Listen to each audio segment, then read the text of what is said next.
हर Mahadev everyone, जय Siya Ram friends. इस video में हम सभी वामन एकादशी कथा श्रवण करने वाले हैं। भाद्रपद के शुक्ल पक्ष की वामन एकादशी की कथा को सुनेंगे। आप सबसे रिक्वेस्ट है वीडियो को आगे शेयर जरूर करें। सबसे पहला प्रश्न है, एकादशी का व्रत किस दिन करना है, 25 को या 26 को? वामन एकादशी का व्रत हम सभी 26 तारीख को करेंगे, मंगलवार के दिन। और जो पारण दिन होगा वो बुधवार का होगा। बुधवार को पारण समय सुबह 6:28 से 8:53 का समय है। इस अवधि में आपको अपने व्रत का पारण करना है। आप में से कुछ भक्त कंफ्यूज होते हैं कि हमें एकादशी का व्रत किस दिन करना चाहिए, तो आपके सामने मैं एग्जाम्पल देती हूँ। ब्रह्म पुराण में बताया गया है कि माता गांधारी जो थी उन्होंने दशमी युक्त एकादशी का व्रत किया था, जिस वजह से उनके 100 पुत्रों का विनाश हो गया था। इस स्कंद पुराण में भी उमा महेश्वर संवाद में ऐसा आता है कि जब दशमी युक्त एकादशी जो हो वो करने से नरक की प्राप्ति होती है। अब आप सोचेंगे हम कैसे डिसाइड करें कि एकादशी तिथि है कि नहीं दशमी युक्त? जब भी सूर्योदय के पहले 4 प्रहर पहले तक, मतलब 1 घंटे 36 मिनट तक यदि दशमी तिथि नाम मात्र भी हो तो उस दिन हमें व्रत नहीं करना चाहिए। जैसे आज के दिन 25 तारीख को दशमी युक्त एकादशी है, ऐसे में आपको आज एकादशी का व्रत नहीं करना है। एकादशी का व्रत 26 तारीख के दिन ही आप सभी करेंगे। 25 तारीख को सुबह 7:55 पे एकादशी तिथि प्रारंभ हो रही है। 26 तारीख को सुबह 5 बजे एकादशी की तिथि समाप्त हो जाएगी। इसका अर्थ है यदि आप एकादशी का व्रत करते हैं या प्रभु श्री हरि के भक्त हैं, आप एकादशी के नियमों का पालन करते हैं, तो 25 तारीख को आपको चावल नहीं खाना है, नॉनवेज नहीं खाना। साथ में यदि आप लहसुन प्याज का प्रयोग करते हैं भोजन में तो उसका भी प्रयोग नहीं करना है। इन सभी बातों को अवॉइड करेंगे। 25 तारीख की संध्या को आपको भोजन नहीं करना चाहिए, परंतु यदि पॉसिबल नहीं है आपके लिए तो सात्विक भोजन ही करेंगे और 26 तारीख को अपने व्रत को धारण करेंगे। अथ वामन परिवर्तनी एकादशी महात्म्य। धर्मराज युधिष्ठिर बोले कि हे भगवान, भादव के शुक्ल पक्ष की एकादशी का नाम तथा विधि क्या है? उस एकादशी के व्रत को करने से कौन सा फल मिलता है तथा उसका उपदेश कौन सा है, सो सब कहिए।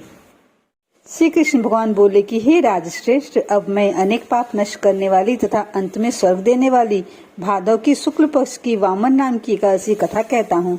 इस एकादशी को जयंती एकादशी भी कहते हैं।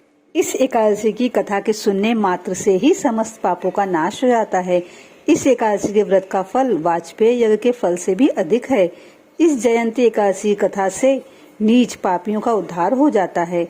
यदि कोई धर्मपरायण मनुष्य एकादशी के दिन मेरी पूजा करता है तो मैं उसे संसार की पूजा का फल देता हूँ। जो मनुष्य मेरी पूजा करता है उसे मेरे लोक की प्राप्ति होती है, इसमें किंचित मात्र भी संदेह नहीं है। जो मनुष्य इस एकादशी के दिन श्री वामन भगवान की पूजा करता है वह तीनों देवता अर्थात ब्रह्मा विष्णु महेश की पूजा करता है। जो मनुष्य इस एकादशी का व्रत करते हैं उन्हें इस संसार में कुछ भी करना शेष नहीं रह जाता।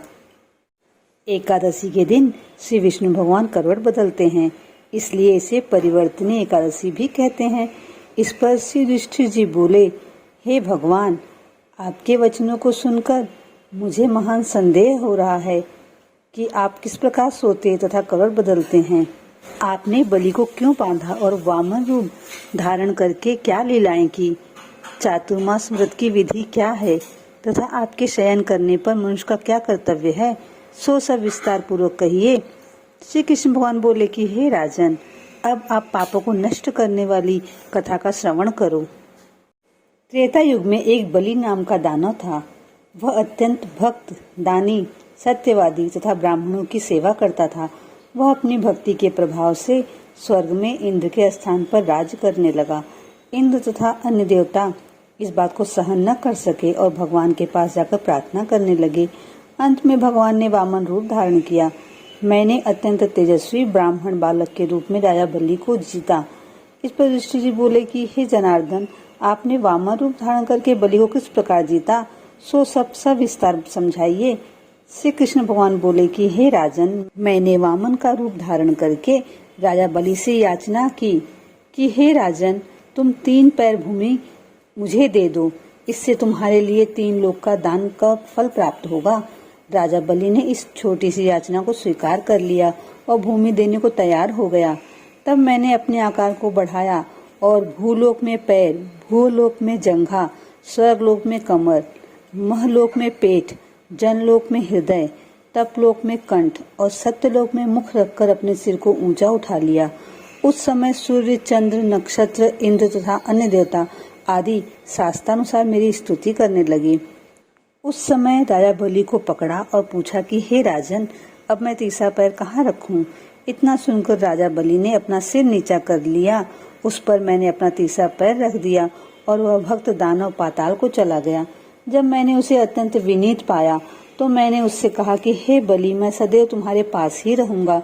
भादव के शुक्ल पक्ष की एकादशी को परिवर्तनी नाम की एकादशी के दिन मेरी एक प्रतिमा राजा बलि के पास रहती है और एक क्षीर सागर में शेषनाग पर शयन करती रहती है। इस एकादशी को विष्णु भगवान सोते हुए करवट बदलते हैं। इस दिन त्रिलोकी के नाथ श्री विष्णु भगवान की पूजा की जाती है। इसमें चावल और दही सहित रूपा का दान दिया जाता है। इस दिन रात्रि को जागरण करना चाहिए। इस प्रकार व्रत करने से मनुष्य समस्त पापों से मुक्त होकर स्वर्गलोक को जाता है। जो इन पापों को नष्ट करने वाली कथा को सुनते हैं उन्हें अश्वमेध यज्ञ करने का फल मिलता है।